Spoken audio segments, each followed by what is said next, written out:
BA প্রথম semester Bardhaman বিশ্ববিদ্যালয়ের অন্তর্গত সমস্ত কলেজের স্টুডেন্টরা রাষ্ট্রবিজ্ঞানের মাইনর পেপারের সাজেশন তোমরা এই ভিডিওটি থেকে পেয়ে যাবে।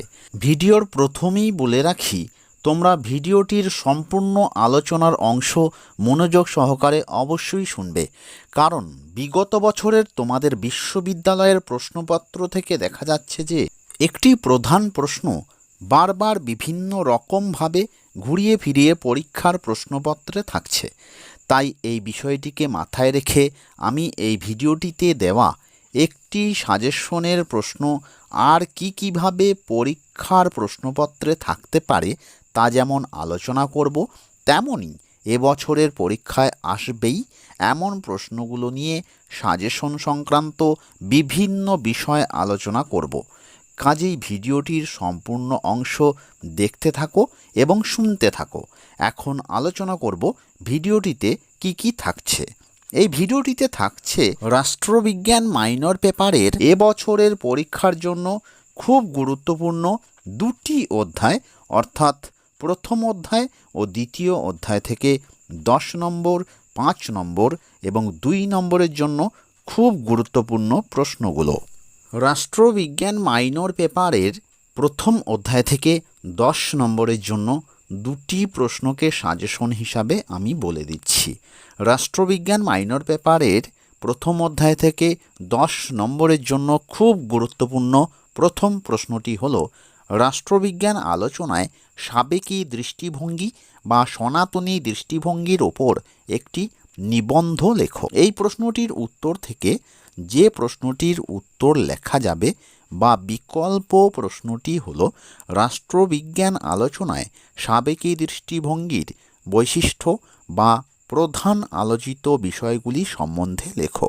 10 নম্বরের জন্য গুরুত্বপূর্ণ দ্বিতীয় প্রশ্নটি হল, রাজনীতি চর্চায় আচরণবাদী দৃষ্টিভঙ্গি সম্পর্কে প্রবন্ধ লেখো। ইহার বিপক্ষে সমালোচনামূলক তত্ত্বটি লেখো। এই প্রশ্নটির বিকল্প প্রশ্নটি হল, উত্তর আচরণবাদ সম্পর্কে আলোচনা করো। রাষ্ট্রবিজ্ঞান মাইনর পেপারের প্রথম অধ্যায় থেকে 5 নম্বরের জন্য সাজেশন হিসাবে দুটি প্রশ্ন আমি দিয়ে দিচ্ছি, তোমরা প্রশ্ন দুটি দেখে নাও। বিএ প্রথম সেমিস্টার সহ অন্যান্য সেমিস্টারের কমনযোগ্য সাজেশন, প্রশ্নোত্তর, প্র্যাকটিসযোগ্য প্রশ্নপত্র পাবার জন্য চ্যানেলটিকে এখনই সাবস্ক্রাইব করে রাখো। ভিডিওটিতে একটা লাইক করে দিও। নতুন সিলেবাস অনুযায়ী রাষ্ট্রবিজ্ঞানের মাইনর পেপারের সাজেশন সংক্রান্ত এই ভিডিওটি থেকে তোমরা সকলেই অনেক উপকৃত হবে। কাজেই ভিডিওটি এই মুহূর্তে তোমাদের লেখাপড়া সংক্রান্ত বিভিন্ন গ্রুপে বা তোমাদের সোশ্যাল মিডিয়ার বিভিন্ন গ্রুপে অবশ্যই শেয়ার করে দিও। আর তোমাদের কোনো কিছু জিজ্ঞাস্য থাকলে বা সাজেশন সংক্রান্ত যে কোনো প্রশ্ন থাকলে তোমরা এই ভিডিওর কমেন্ট বক্সে লিখে আমাকে জানিও। বিশ্ববিদ্যালয়ের সিলেবাস অনুযায়ী রাষ্ট্রবিজ্ঞানের প্রথম অধ্যায় থেকে 2 নম্বরের জন্য খুব গুরুত্বপূর্ণ প্রশ্ন হিসাবে মাত্র 15টি প্রশ্ন আমি সাজেশন হিসাবে বলে দিচ্ছি। তোমরা প্রশ্নগুলো শুনে নাও এবং খাতায় নোটস করে রাখো। 2 নম্বরের জন্য গুরুত্বপূর্ণ প্রথম প্রশ্নটি হল, রাজনৈতিক তত্ত্বের সংজ্ঞা দাও। 2 নম্বরের জন্য গুরুত্বপূর্ণ দ্বিতীয় বা 2 নম্বর প্রশ্ন, সাবেকি বা সনাতনী দৃষ্টি কাকে বলে? কয়েকজন সনাতনী বা সাবেকি রাষ্ট্রচিন্তাবিদের নাম লেখো। 3 নম্বর প্রশ্ন, রাজনৈতিক তত্ত্ব সম্পর্কে বিশেষ কয়েকটি দৃষ্টিভঙ্গির নাম লেখো। চতুর্থ বা 4 নম্বর প্রশ্ন, আচরণবাদ বলতে কী বোঝো?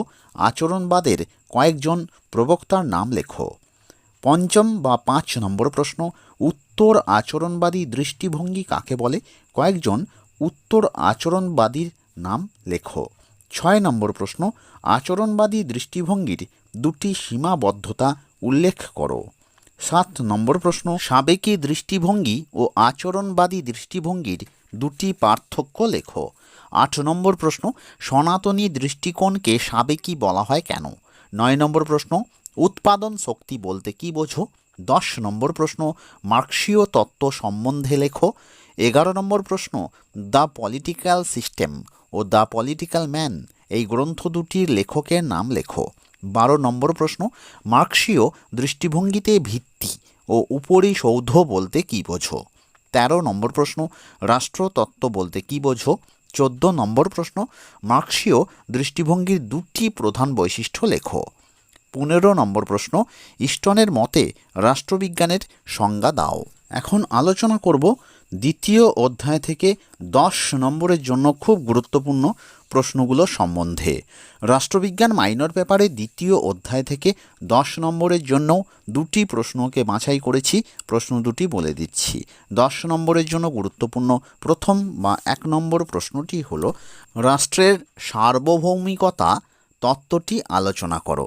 এই প্রশ্নের উত্তর থেকে যে প্রশ্নটির উত্তর লেখা যাবে বা বিকল্প প্রশ্নটি হলো, তুমি কি মনে করো রাষ্ট্রীয় সার্বভৌমত্বের ধারণাটি আন্তর্জাতিক ব্যবস্থার পরিপ্রেক্ষিতে প্রয়োগ করা সম্ভব? তোমার উত্তরের সপক্ষে যুক্তি দাও। 10 নম্বরের জন্য গুরুত্বপূর্ণ দ্বিতীয় প্রশ্নটি হলো, সার্বভৌমিকতার একত্ববাদী তত্ত্বের মূল বৈশিষ্ট্যগুলি আলোচনা করো। দ্বিতীয় অধ্যায় থেকে 5 নম্বরের জন্য খুব গুরুত্বপূর্ণ প্রশ্ন হিসাবে 3টি প্রশ্ন সাজেশন হিসাবে তোমাদের জন্য দিয়ে দেব। প্রশ্নগুলি তোমরা দেখে নিও। 5 নম্বরের জন্য গুরুত্বপূর্ণ প্রথম প্রশ্নটি হল, সার্বভৌমিকতার বহুত্ববাদী তত্ত্বের ওপর একটি সংক্ষিপ্ত টিকা লেখো। পরবর্তী প্রশ্ন দুটো তোমরা দেখে নাও। যারা ভিডিওটি দেখছো কিন্তু চ্যানেলটিকে এখনও সাবস্ক্রাইব করোনি, তারা অবশ্যই চ্যানেলটিকে সাবস্ক্রাইব করে রাখো। চ্যানেলটি থেকে পরবর্তী সময়ে তোমরা অনেক উপকৃত হবে। রাষ্ট্রবিজ্ঞানের মাইনর পেপারের বাকি অধ্যায়গুলো থেকে এই মুহূর্তে সাজেশনের প্রয়োজন হলে তোমরা এই ভিডিওর কমেন্ট বক্সে লিখে আমাকে জানিও। বিএ প্রথম সেমিস্টারের বিভিন্ন বিষয়ের মেজর পেপার ও মাইনর পেপারের সাজেশনের জন্য তোমরা আমার এই চ্যানেলে গিয়ে প্লেলিস্ট অপশন থেকে BA first semester new syllabus এই ফোল্ডারের ভিডিওগুলো দেখে নিও। দ্বিতীয় অধ্যায় থেকে 2 নম্বরের জন্য খুব গুরুত্বপূর্ণ প্রশ্ন হিসাবে মাত্র 8টি প্রশ্নকে আমি সাজেশন হিসাবে বলে দিচ্ছি। তোমরা প্রশ্নগুলো শুনে নাও এবং খাতায় লিখে রেখো। 2 নম্বরের জন্য গুরুত্বপূর্ণ প্রথম বা 1 নম্বর প্রশ্নটি হলো, সার্বভৌমিকতার একত্ববাদী তত্ত্বটি কী? 2জন একত্ববাদী তত্ত্বের প্রবক্তার নাম লেখো। দ্বিতীয় বা 2 নম্বর প্রশ্নটি হলো, সার্বভৌমিকতার বহুত্ববাদী তত্ত্বটি কী? বহুত্ববাদী তত্ত্বের 2জন প্রবক্তার নাম লেখো। তৃতীয় প্রশ্ন বা 3 নম্বর প্রশ্ন, সার্বভৌমিকতা বলতে কী বোঝো? সার্বভৌমত্বের কয়েকজন প্রবক্তার নাম লেখো। চতুর্থ বা 4 নম্বর প্রশ্ন, রাজনৈতিক সার্বভৌমত্ব কাকে বলে? 5ম বা 5 নম্বর প্রশ্ন, সার্বভৌমিকতার বহুত্ববাদী তত্ত্বের যে কোনো দুটি সীমাবদ্ধতা উল্লেখ করো। 6 নম্বর প্রশ্ন, সার্বভৌমিকতার যে কোনো দুটি বৈশিষ্ট্য লেখো। 7 নম্বর প্রশ্ন, সার্বভৌমিকতার একত্ববাদী তত্ত্বের দুটি মূল বৈশিষ্ট্য লেখো। 8 নম্বর প্রশ্ন, সার্বভৌমিকতার বহুত্ববাদী তত্ত্বের দুটি মূল বৈশিষ্ট্য উল্লেখ করো।